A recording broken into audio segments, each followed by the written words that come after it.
अस्सलाम वालेकुम जी, कैसे हैं आप? सब ठीक हैं? अच्छा जी, आज जो हमने चैप्टर करना है ना, उसका नाम है पेएबल्स एंड रिसीवेबल्स लेजर रिकॉन्सिलिएशंस। ठीक है, तो FA2 का चैप्टर 8 है। इसकी जो है प्रीवियस रिकॉर्डिंग भी पड़ी हुई हैं FA1 के कंट्रोल अकाउंट की। ठीक है, वो भी आप देख लीजिएगा, बेहतरीन हो जाएगा आपका कॉन्सेप्ट। तो वो भी आप लिंक ले लीजिएगा, तो देख लीजिएगा। ठीक है जाफर। ठीक है, तो nature and purpose of control accounts यानी क्यों हम बनाते हैं जी। ठीक है, पहले तो देखें ना, ये कौन कौन से अकाउंट होते हैं हमारे पास जिनका हम रिकॉन्सिलिएशन करते हैं। और रिकॉन्सिलिएशन क्यों करते हैं? ताकि कोई देखें कि बिल्कुल बैलेंस है कि नहीं, दोनों अकाउंट्स आपस में रिकॉन्साइल रिकॉन्साइल। ठीक है, आपस में एक दूसरे के साथ कैंसिल रीच करते हैं। ठीक है कि इधर भी 20 बैलेंस लिखा हुआ है, इधर भी 20 है, इधर भी 30 है, इधर भी 30 है। टोटल देखा तो टोटल यानी मैच कर रहा है। अगर नहीं कर रहा तो कहीं ना कहीं मसला है भाई, उस मसले को ढूंढो और क्लियर करो। ये वजह होती है रिकॉन्सिलिएशन करने की। किन दो के दरमियान होता है? कंट्रोल अकाउंट होता है, रिसीवेबल कंट्रोल अकाउंट, और रिसीवेबल लेजर यानी इंडिविजुअल लेजर। ठीक है, लिस्ट ऑफ बैलेंसेस का टोटल और रिसीवेबल कंट्रोल अकाउंट का जो टोटल बैलेंस होता है, उन दोनों को आपस में रिकॉन्साइल करते हैं। अगर वो एग्री करते हैं तो हम कहते हैं ओके है भाई। ठीक है, तो जैसा कि मैंने बताया, ठीक है, परचेज लेजर कंट्रोल अकाउंट और दूसरा इसका purchase ledger control. Purchase ledger control account में क्या होता है? कर the total liability to credit suppliers in the general ledger. ठीक है, जितना भी हमने किसी का देना होता है ना, वो सारा का सारा टोटल उधर होता है। तो payable ledger record details of amounts out to each supplier. ठीक है, पेएबल लेजर एक इंडिविजुअल सप्लायर का यानी रिकॉर्ड रखता है। जैसे मैं बताऊं तो कंट्रोल अकाउंट अगर ये है और ये परचेज इंडिविजुअल लेजर है। ठीक है, तो यहाँ पे मैं कहता हूँ जैन है, मालेन है, हसीब है, जाफर है। ठीक है, जैन का मैंने देना है $500, मालेन का $200, हसीब का $300, जाफर का $400। ठीक है, टोटल कितना बनता है? 7 3 1,400 $। ये टोटल बैलेंस, ये टोटल यानी ये सब रिकॉर्ड, ये टोटल 1400 किधर होगा? कंट्रोल अकाउंट में। और यहाँ पे इंडिविजुअल लेजर जो हैं, इसमें क्या होगा? इंडिविजुअल इंडिविजुअल बंदेगा। ये जैन का जी 500 है। हमारे पास एक और इंडिविजुअल लेजर सप्लायर है, कौन है? मालेन। मालेन का 200 है। ठीक है, इस तरह इंडिविजुअल इंडिविजुअल जो होगा वो इंडिविजुअल लेजर में, सिर्फ पेएबल लेजर में। ठीक है, इसी तरीके से रिसीवेबल्स इनका उल्ट हो जाता है। ठीक है, used to record the total amount received out by the credit customers. Credit customers ने जो हमारी देना होती है कंट्रोल अकाउंट में, इस तरीके से टोटल यानी जैन मालन मेरे कस्टमर्स हैं तो 1400 उन्होंने मुझे देने। तो ये इंडिविजुअल इंडिविजुअल अकाउंट के पर पर्सन मुझे कितना कितना देना है। ठीक है, पर्पस क्या होता है? देखो, तो अभी मैं ऊपर बता चुका हूँ, to provide total assets and liability figures for the statement of financial position. Total यानी एसेट इन लायबिलिटी, अकाउंट रिसीवेबल। ठीक है, एसेट्स होते हैं तो रिसीवेबल लेजर कंट्रोल अकाउंट में जो फाइनल बैलेंस होता है, जो टोटल बैलेंस होता है, वो हम स्टेटमेंट ऑफ फाइनेंशियल पोजीशन में लेके जाते हैं एसेट, करंट एसेट की हेडिंग के अंदर। ये चीज़ यानी प्रेजेंटेशन में आ जाती है। ठीक है, फिर अकाउंट पे एबल का कंट्रोल अकाउंट में से बैलेंस जो होता है वो उठा के स्टेटमेंट ऑफ फाइनेंशियल पोजीशन में लेके जाते हैं करंट लायबिलिटीज के अंदर। ठीक हो गया, तो ये पहला पर्पस, ये प्रेजेंटेशन फॉर्मेट सबको जुबानी आना चाहिए, ये मैंने पहले ही बताई थी। To act as control over the sales and purchases personal ledger. ठीक है, कि कंट्रोल है परचेज पर्सनल लेजर्स पे, कि वाकई इंडिविजुअल इंडिविजुअल सप्लायर ने इतना इतना बैलेंस ही देना है या उनसे इतना इतना ही लेना है। ठीक है, देना है या लेना है, हमने उनको इतना देना है या कस्टमर से इतना लेना है। ठीक है, तो ये यानी उस पर कंट्रोल होना चाहिए कि बैलेंस एग्री कर रहा है। To assist in calculating missing figures of the accounting record that are incomplete. ठीक है, फिर अगर गैप आ जाए तो फिर हमें पता चले कि कोई फिगर्स मिसिंग हैं तो उनको कंप्लीट करें। अंडरस्टूड? ये इसका पर्पस है। How the control accounts relate to double entry system. जो होता है ना डबल एंट्री का सिस्टम हम जो फॉलो करते हैं वो कहते हैं कंट्रोल अकाउंट में डबल एंट्री का सिस्टम फॉलो करते हैं। लेकिन जो ऑर्गेनाइजेशन स्मॉल होती हैं, कंट्रोल अकाउंट्स मेंटेन नहीं करती हैं, उनके लिए इंडिविजुअल लेजर में ही डबल एंट्री को लेके चलती हैं। अंडरस्टूड? क्लियर है? Control account payables ledger. Control account is the general ledger record the total amount owed by customers and out to suppliers and form part of the double entry. The totals of the day books are posted to control accounts. कहाँ से आता है control account में balance? ये आपको पता होना चाहिए। डे बुक से। डे बुक से बैलेंस कंट्रोल अकाउंट में जाता है और एरर्स भी यहाँ से स्टार्ट होते हैं फाइंड करना। ठीक है, तो ये आगे हम डिस्कस करते हैं।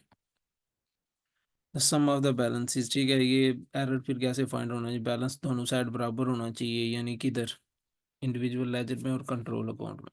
ये देखे तो सेल डे बुक का आपको फॉर्मेट लास्ट क्लास में FA1 में sale day book, purchase day book, payment book, cash receive book, सब कुछ मैंने डिटेल से इसीलिए पढ़ाया था ताकि आपके जहन में एक स्केच रहे फाइनल तक, ताकि आप हर चीज यानी जबरदस्त वे में कर सकें। Okay, coming, who's there?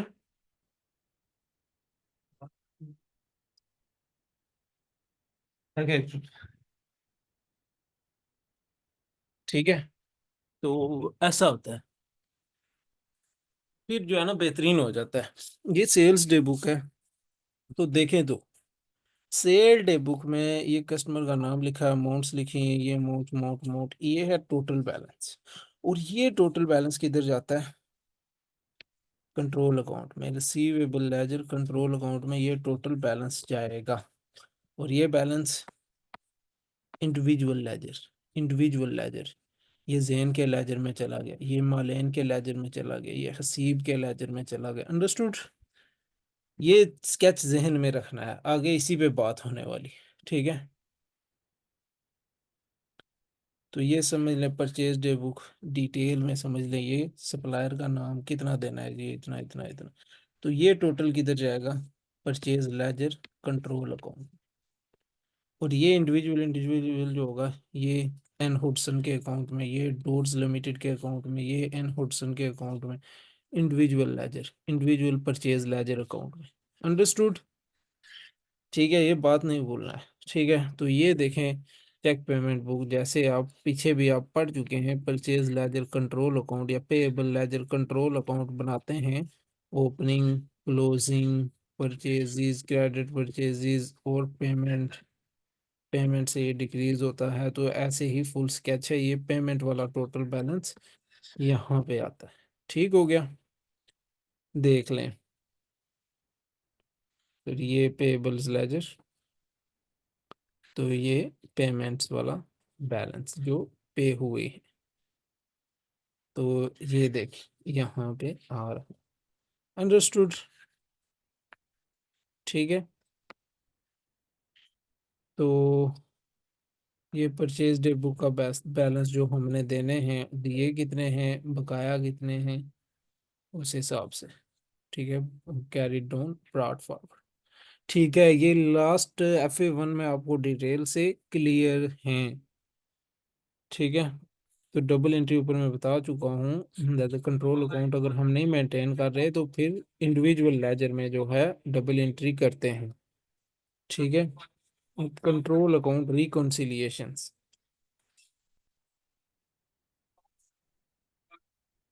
Control account reconciliation is an exercise carried out periodically to ensure that control account balances agree with the individual के साथ एग्री करते हैं कि नहीं। ठीक है, कंट्रोल अकाउंट आपका इंडिविजुअल बैलेंस के साथ, इंडिविजुअल लेजर के साथ एग्री करता है कि नहीं। ठीक है, ये रीड कीजिएगा, ऊपर बता चुका हूँ। Errors revealed by the control account reconciliation and their correction. अब एरर्स की बात आई है, मैंने कहा था डे बुक्स के स्केच आपके जहन में होने चाहिए। भाई साहब, आपको ऊपर बता चुका हूँ, ये कंट्रोल अकाउंट है। ठीक है, कंट्रोल अकाउंट यानी ये सेल्स डे बुक है। अगर जैन कस्टमर है, मालेन कस्टमर है, हसीब कस्टमर है, जाफर कस्टमर है, ये बैलेंस है 200, 300, 500, 600। ये है टोटल, सेल डे बुक का टोटल है 1600 डॉलर 16। ये $1600 है। तो ये क्या है टोटल, ये टोटल किधर जाएगा, कंट्रोल अकाउंट। और ये इंडिविजुअल इंडिविजुअल इंडिविजुअल लेजर। ठीक है, अभी सिंपल सी बात आपने जहन में रखनी है भाई। अक्सर पूछते होते हैं इधर गलती हुई तो किधर जाएगी, भाई ये टोटल में गलती हुई तो सिर्फ कंट्रोल अकाउंट में एडजस्टमेंट होगी। क्या बताया, दोबारा बता रहा हूँ, टोटल में मिस्टेक हुई तो कंट्रोल अकाउंट में जाएगी। टोटल बैलेंस में मिस्टेक हुई तो कंट्रोल अकाउंट में जाएगी। इंडिविजुअल में ट्रांसफर करते हुए मिस्टेक हुई तो इंडिविजुअल लेजर में मिस्टेक होगी। अंडरस्टूड। ठीक है, तो देखें तो फर्स्ट में sales day book is under cast by $300। Sales day book under cast यानी कम लिखी गई, 1600 बनता था 1300 लिखी गई, किधर गलती है, टोटल में है या इंडिविजुअल में है। यार इंडिविजुअल तो ठीक थे, सम अप जमा करते हुए गलती की है तो 1600 की बजाय 1300 लिख दिया, 300 से अंडर कास्ट है। तो किधर, इंडिविजुअल लेजर में भी गलती होगी कि सिर्फ कंट्रोल अकाउंट में होगी, तो only by control account will be affected, क्योंकि टोटल बैलेंस अफेक्ट हो रहा है, बाकी सारे ठीक लिखे हुए हैं। तो ये ठीक ही ट्रांसफर हुए हैं। Understood.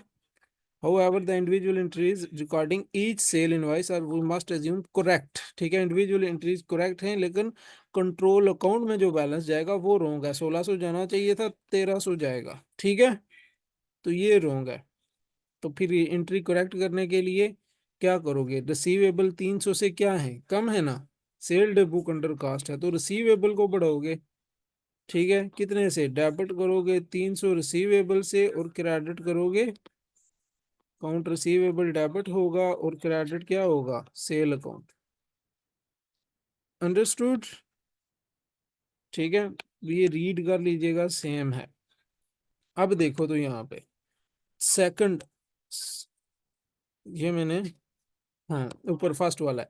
Second error, an amount of $890 was entered into the purchase day book in respect of goods bought from J long Shaw. A transposition error occurred when this amount was transferred to the payable ledger। Payable यानी ledger, individual ledger। The amount recorded in the payables ledger was $980। असल amount क्या थी, 890। Purchase day book में right लिखी गई थी, purchase day book में right लिखी गई थी, लेकिन जब इंडिविजुअल लेजर में ट्रांसफर की तो 980 लिख दी। परचेज डे बुक में राइट लिखी गई थी, इसका मतलब यानी जमा भी किया, जमा में कोई गलती नहीं तो टोटल में कोई गलती नहीं, टोटल में कोई गलती नहीं तो कंट्रोल अकाउंट में कोई गलती नहीं, कंट्रोल अकाउंट में गलती नहीं, इसका मतलब कंट्रोल अकाउंट ओके है। सिर्फ और सिर्फ लिस्ट ऑफ बैलेंसेस में इंडिविजुअल लेजर में मिस्टेक है। अंडरस्टूड।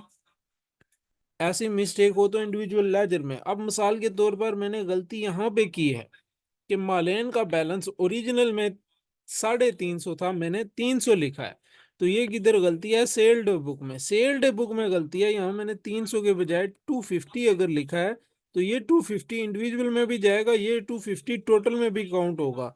तो 50 मोर आता था, तो गलती देखें किस में होगी, सेल्ड बुक में भी, और सॉरी कंट्रोल, सेल्ड बुक में जब मिस्टेक होगी ना, कंट्रोल अकाउंट में भी गलती और इंडिविजुअल लेजर में भी गलती, सेल अकाउंट में इनसाइड, लेकिन सिर्फ जमा में गलती हुई है, टोटल करने में तो वो सिर्फ और सिर्फ टोटल पे इम्पैक्ट डालेगी, तो वो टोटल का इम्पैक्ट सिर्फ और सिर्फ कंट्रोल अकाउंट पे जाएगा, इंडिविजुअल पे नहीं जाएगा मेरे भाई।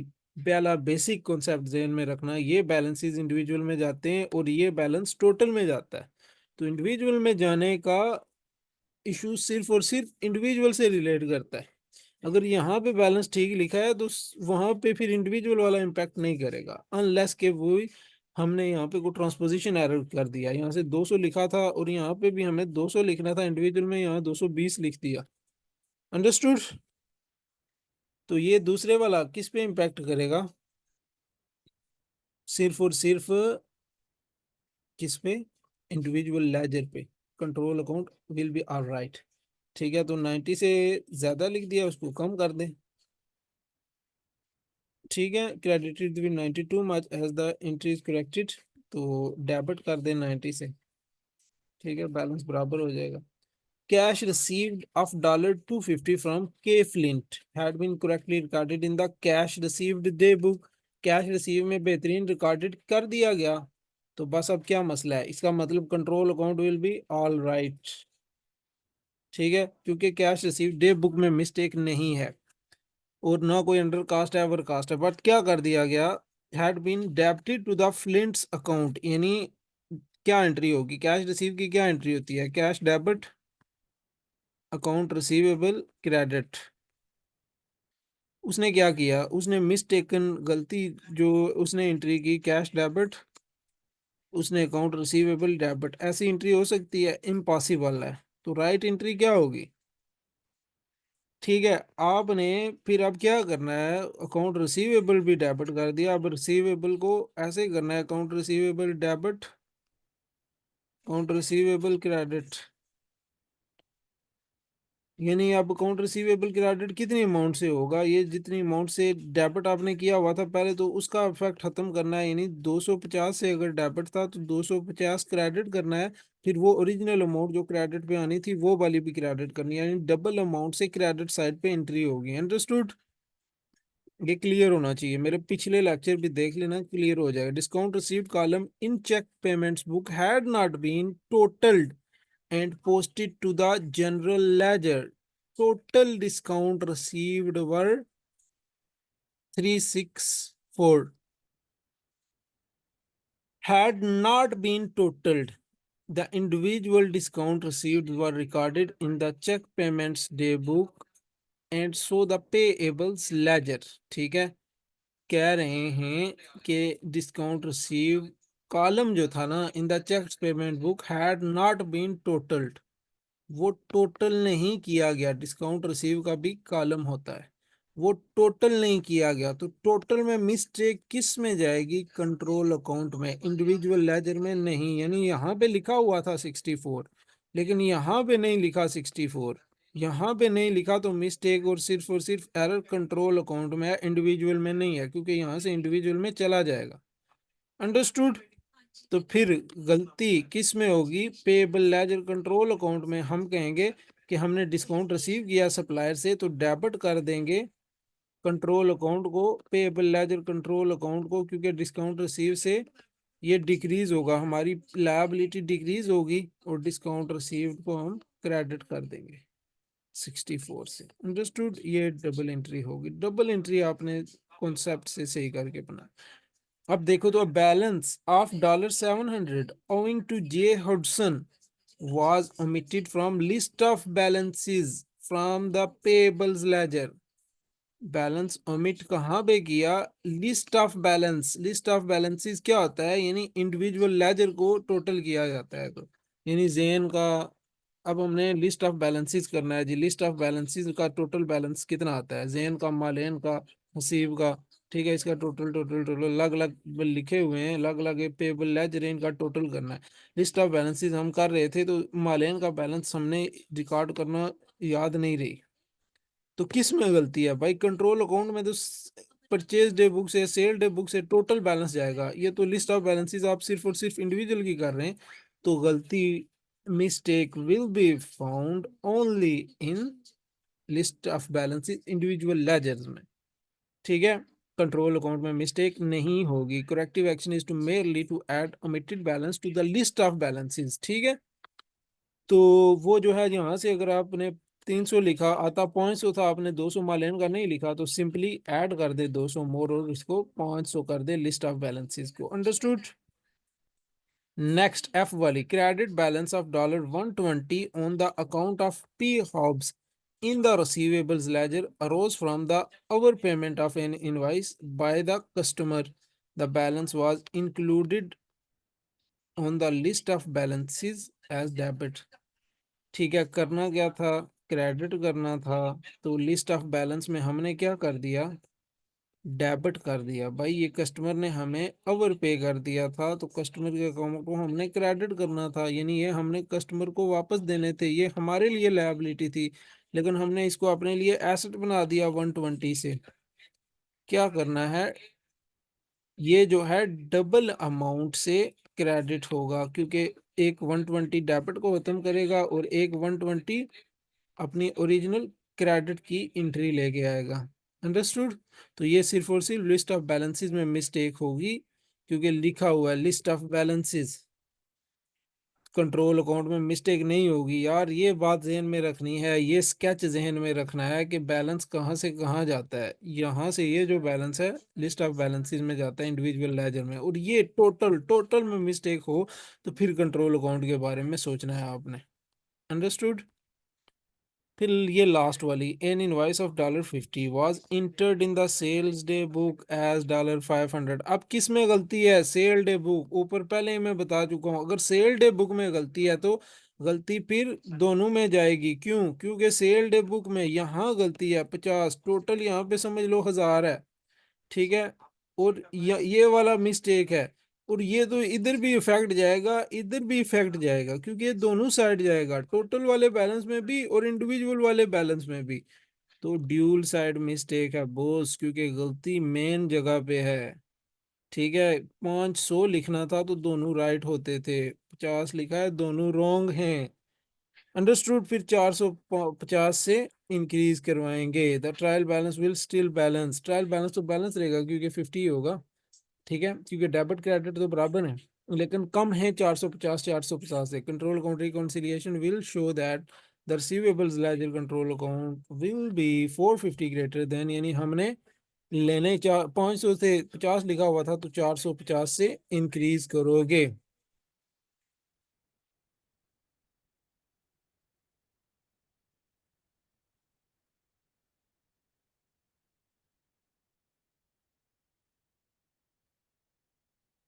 ठीक है, तो ये आगे लिखे हुए हैं एरर के, incorrect addition of column in day book, ठीक है, addition of column in day book. तो किस में मिस्टेक होगी?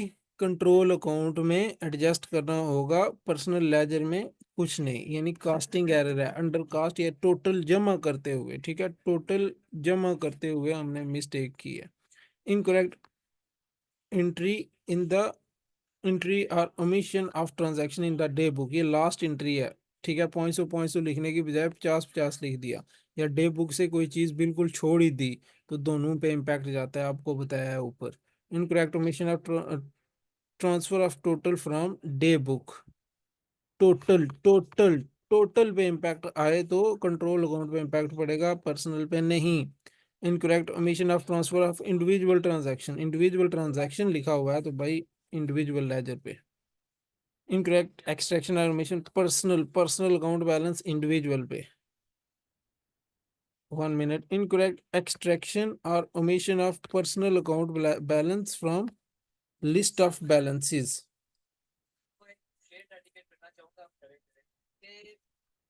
हाँ ठीक है, तो ये यहाँ पे नो, यहाँ पे स्टैरिक नो से क्या मुराद है भाई?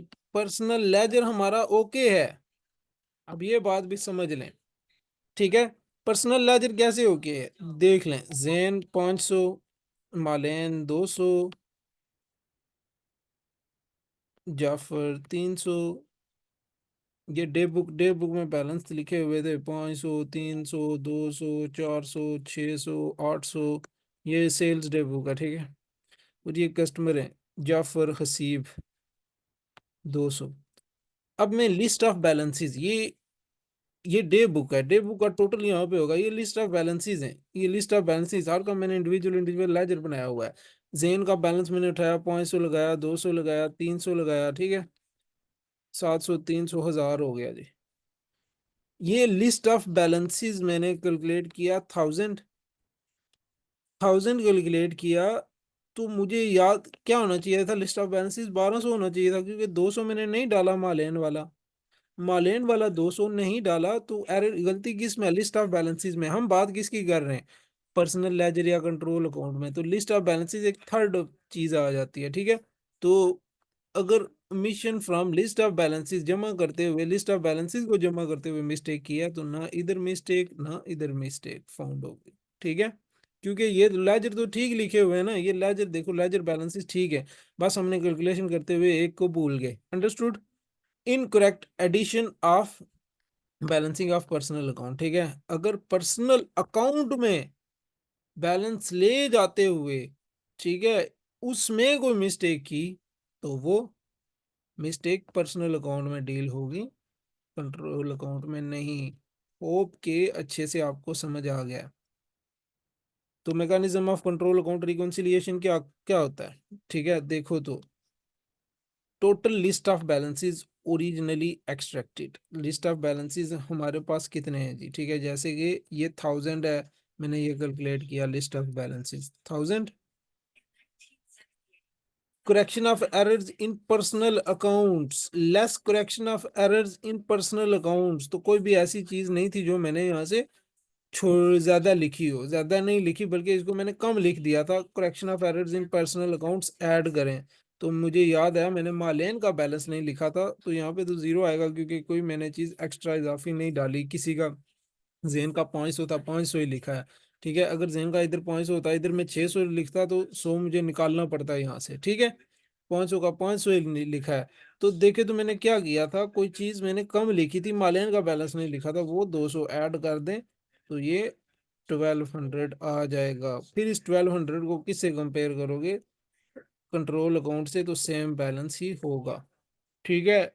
ये एरर जब आप एडजस्ट करते हो सेंटर में तो बैलेंस फिर दोनों का सेम ही आ जाता है। अंडरस्टूड। ये एक्टिविटी आप खुद करोगे, ठीक है। तो ये बड़ी अच्छी एक्टिविटी है, आपकी एनालिटिकल स्किल्स बड़ी अच्छी होती हैं। Supplier statements. सप्लायर स्टेटमेंट्स क्या होती हैं, सप्लायर स्टेटमेंट्स जिसमें सप्लायर आपको स्टेटमेंट भेजता है आपकी इनवाइसेस के बारे में और आपकी पेमेंट्स के बारे में बताता है कि आपने क्या क्या लिया है, किस किस वक्त लिया है और कब कब पेमेंट की है, और आपका रिमेनिंग बैलेंस कितना रहता है, ठीक है, और आपको किस डेट को पे करना है। This all will be included in the supplier statement. Supplier tells us that when will you have to pay, what you have to pay and how much amount you have to pay, ठीक है, and when did you pay regarding your balances, ठीक है। ये आपके balance यानी पीछे से आगे उसने लाया है, ब्रॉड फॉरवर्ड किया, फिर उसने कहा ये चीज लिया आपने, ये चीज लिया, आपका टोटल बैलेंस इतना बनता है, फिर आपने एक चेक हमें दिया इतने का, ठीक है। तो सप्लायर स्टेटमेंट की रिकॉन्सिलिएशन भी करते हैं, ठीक है। सप्लायर की स्टेटमेंट को देखते हैं, सप्लायर का रिकॉर्ड को अपने रिकॉर्ड से हम कंपेयर करते हैं, तो फिर जो डिफरेंस आता है उसको हम देखते हैं, यार ये क्यों अराइज हुआ है। जैसे यहाँ पे उन्होंने एक डिफरेंस अराइज किया है कि कह रहे हैं कि हमारे पास यानी मेरे मेरे पास जो है, समझ लें कि मेरा जो परचेज लेजर कंट्रोल अकाउंट बना हुआ था उसमें 2804 शो हो रहे थे, 2804 बैलेंस शो हो रहा था, यानी मैंने इतने पैसे सप्लायर के देने, जबकि सप्लायर की स्टेटमेंट में 2464 शो हो रहे हैं कि सप्लायर सोच रहा है मैंने उसको इतने देने 2400, जबकि मैंने कितने देने थे ओरिजिनल में 2804। या तो सप्लायर की स्टेटमेंट में मिस्टेक है या फिर मेरी में मिस्टेक है, कैसे पता चलेगा, हम रिकॉन्साइल करेंगे, हम देखेंगे यार कौन सा बैलेंस हम दोनों में मैच नहीं हो रहा है, ये मैच हो रहा है, ये मैच हो रहा है, ये मैच हो रहा है, ये मैच हो रहा है, ये भी ट्रांजैक्शन हुई, ये भी ट्रांजैक्शन हुई, यार मुझे इस बारे में कोई गड़बड़ लगती है, इसको मैं क्रॉस चेक करता हूँ जरा, ये कुछ फिगर मैच नहीं हो रहे, देखा मैंने सप्लायर ने ये लगाया हुआ, मैंने ये लगाया हुआ, तो मैंने जब इनवाइस उठा के देखी तो मुझे पता चला एक्चुअली ये अमाउंट थी, सप्लायर ने गलती से कम चार्ज किया हुआ है, ठीक है। तो जब मैं ये बैलेंस एडजस्ट करूंगा और फिर ये भी एडजस्ट करूंगा कि मैंने सप्लायर को MHB को $200 का चेक भी भेजा हुआ था लेकिन वो अभी उसने रिकॉर्ड नहीं किया, ठीक है। तो वो रिकॉर्ड जब हो जाएगा तो 200 से और बैलेंस रिड्यूस हो जाएगा, ठीक है। तो मैंने क्या किया, ये सप्लायर का बैलेंस रखा ऊपर, 200 ये एडजस्ट करवाया, जो मैंने उसको भेजा हुआ था ये माइनस करवाया, और फिर 540 जो उसने लिखा हुआ नहीं था इनवाइस वाला रेट वो मैंने ऐड किया, तो 2804.16 आ गया। तो यानी इन दो फिगर्स की वजह से एडजस्टमेंट रिकॉन्सिलिएशन खराब थी, एरर था, ठीक है। ये दो एरर एडजस्ट किए तो ऑटोमेटिकली इक्विवेलेंस हो गया, ठीक है। अंडरस्टूड। ये मेथड होता है, ये मैंने आपको एग्जांपल एक करा दी, ये मैंने क्यों करवाई है, ये आपने करनी थी ना। Reporting the balances in the final accounts, ऊपर ही हम पढ़ चुके हैं कि फाइनेंशियल स्टेटमेंट्स में बैलेंस जाता है कैसे कैसे जाता है, ऊपर में बता चुका हूँ। कि स्टेटमेंट ऑफ फाइनेंशियल पोजीशन में अकाउंट रिसीवेबल कंट्रोल अकाउंट का टोटल जाता है करंट एसेट्स की हेडिंग के नीचे, फिर जो है liability purchase ledger control account का टोटल बैलेंस ट्रेडिंग पेएबल या अकाउंट पेएबल के तौर पर करंट लायबिलिटीज की हेडिंग के नीचे जाता है। अंडरस्टूड? ये ऊपर भी डिस्कस कर चुके हैं, ये देख लें, ये इधर फॉर्मेट बना हुआ है। ठीक है, तो दूसरा, effect of errors on the statement of financial statement of profit और loss and statement of financial position. भाई वेरी इंपॉर्टेंट है, ये आपसे क्वेश्चन आता है, पूछा जाता है। ठीक है, आपने हैंड रख के impact on profit and net assets देखना है। भाई कहते हैं कि जर्नल इस तरीके से करेक्ट हो रहा हो, जर्नल इस तरीके से कॉन्ट्रैक्ट करेक्ट हो रहा हो कि, ठीक है, मैं इसको बड़ा कर लेता हूँ, यहाँ से स्क्रीन इधर कर लेता हूँ, देखता हूँ आप क्या क्या बताते हैं। ठीक है, तो ओह सॉरी, ठीक है, डेबिट डेबिट अगर statement of financial position debit हो रही हो और क्रेडिट हो रही हो statement of profit and loss, तो इसका क्या मतलब है? Impact on profit, profit and asset पे क्या इम्पैक्ट पड़ेगा, प्रॉफिट एंड नेट एसेट्स पे क्या इम्पैक्ट पड़ेगा? भाई आपको पता है स्टेटमेंट ऑफ फाइनेंशियल पोजीशन पे एसेट डेबिट हो रहे हूँ तो यानी एसेट इंक्रीज हो रहे होते हैं, तो statement of profit and loss में क्रेडिट का मतलब होता है अच्छी बात, यानी sales, income, profit credit nature का होता है। ठीक है, तो प्रॉफिट, अगर ये statement of profit and loss credit हो रही हो इसका मतलब प्रॉफिट इंक्रीज हो रहा है, तो profit and net assets will increase अगर ये केस हुआ तो। दूसरा केस है डेबिट स्टेटमेंट ऑफ प्रॉफिट और लॉस, डेबिट का मतलब लॉस होता है, यानी अगर स्टेटमेंट ऑफ प्रॉफिट और लॉस डेबिट हो रही हो, प्रॉफिट क्रेडिट डेबिट लॉस।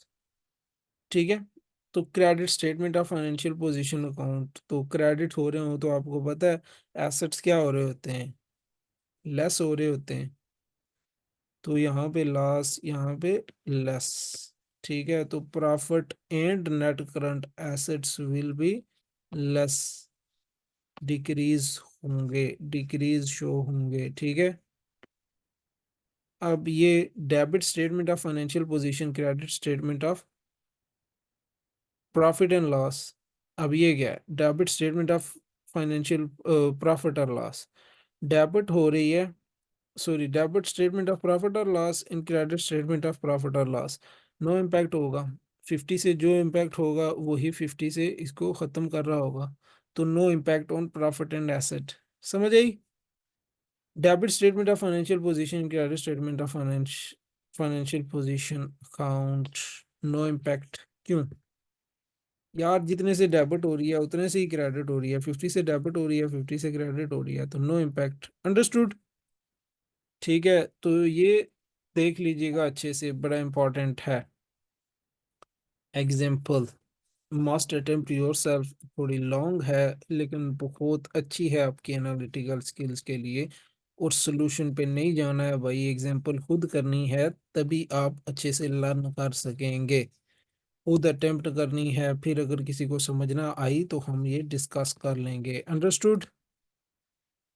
ठीक है, अच्छे से अटेम्प्ट करनी है यार, जहन में बिल्कुल जो पढ़ा है उसके बिल्कुल सीक्वेंस के मुताबिक है। फर्स्ट लॉजिक आपने याद रखना है, सेल डे बुक का स्केच आपके जहन में हो तो आपको पता होना चाहिए सेल डे बुक से बैलेंस इंडिविजुअल लेजर में कैसे जाता है और टोटल कंट्रोल अकाउंट में कैसे जाता है। ठीक है, इस तरह purchase laser, purchase day book का आपको पता होना चाहिए। That's it. ठीक है जी, तो ये सोल्यूशन सा दिखाया हुआ है ना, तो ये अच्छे से, हाँ, सस्पेंस अकाउंट।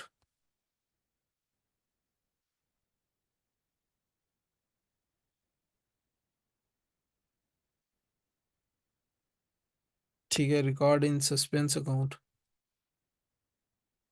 ठीक है, सस्पेंस अकाउंट, सस्पेंस अकाउंट, चलें एक आध में एग्जांपल की, एक आध में सस्पेंस अकाउंट का समझाता हूँ। सस्पेंस अकाउंट का भी लेक्चर्स मेरे उधर पड़ा हुआ है, वहाँ से आप लिंक लेके आप देख सकते हैं। ठीक है, लिंक ये शेयर कर दीजिएगा ग्रुप में, जाफर को अगर रिक्वायर हुआ तो वो लिंक लेके ना पीछे से रिवाइज कर ले, बेहतरीन हो जाएगा। ठीक है, सस्पेंस अकाउंट, कब ओपन होता है? When your debit and credit will not balance, then your suspense account, then there is a need of suspense account to be open. For example, in the debit side there is 700, in the credit side there is 500, and you don't know why the credit balance is lacking from 200. You don't know the reason. ठीक है, आपको reason नहीं पता होती है कि why credit balance is lacking from 200.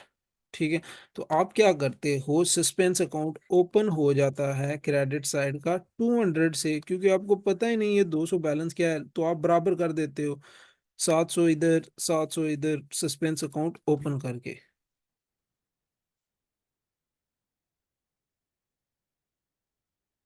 ठीक है, सस्पेंस अकाउंट ओपन करके आप बैलेंस कर देते हो.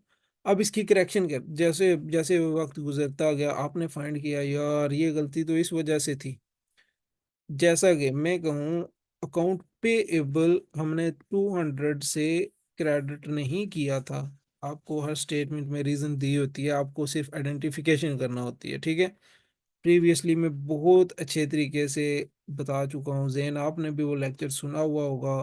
ठीक है, तो देखो अकाउंट पेएबल 200 से हमने क्रेडिट नहीं किया था, अब हमें ओरिजिनल का पता चल गया कि ओरिजिनल ये एंट्री थी. अब हमने करेक्शन एंट्री करनी है. करेक्शन एंट्री क्या होनी चाहिए? ठीक है, यानी हमने लायबिलिटी परचेज की थी, परचेज डेबिट थी 200, परचेज अकाउंट में हमने डेबिट की हुई थी 200 की, लेकिन इसका हमें क्रेडिट एंट्री नहीं पता लग रही थी.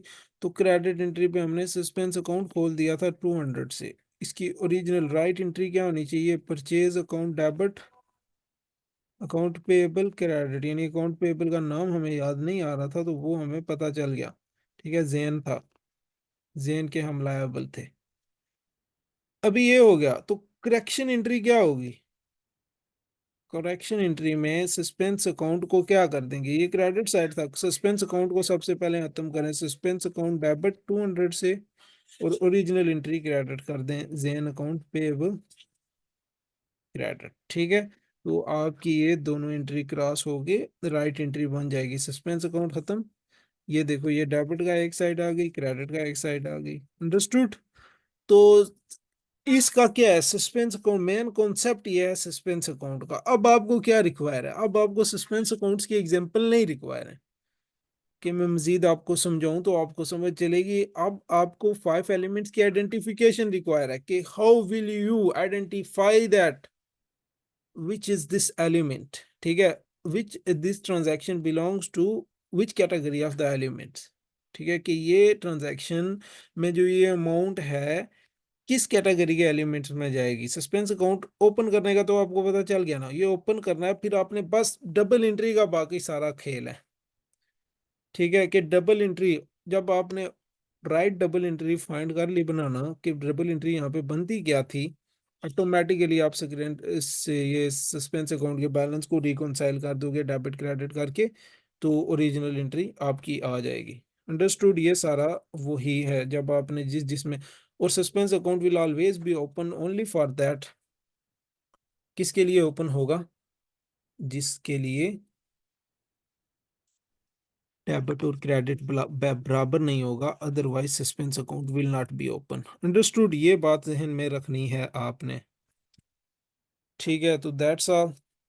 तो ये अच्छे से करना है.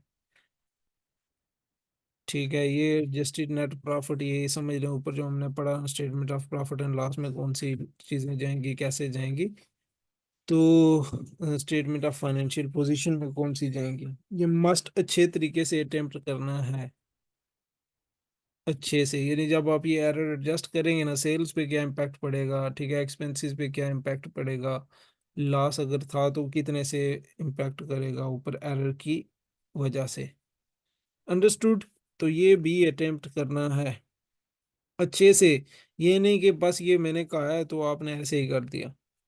ठीक है, चलें आज के लिए अल्लाह हाफिज़.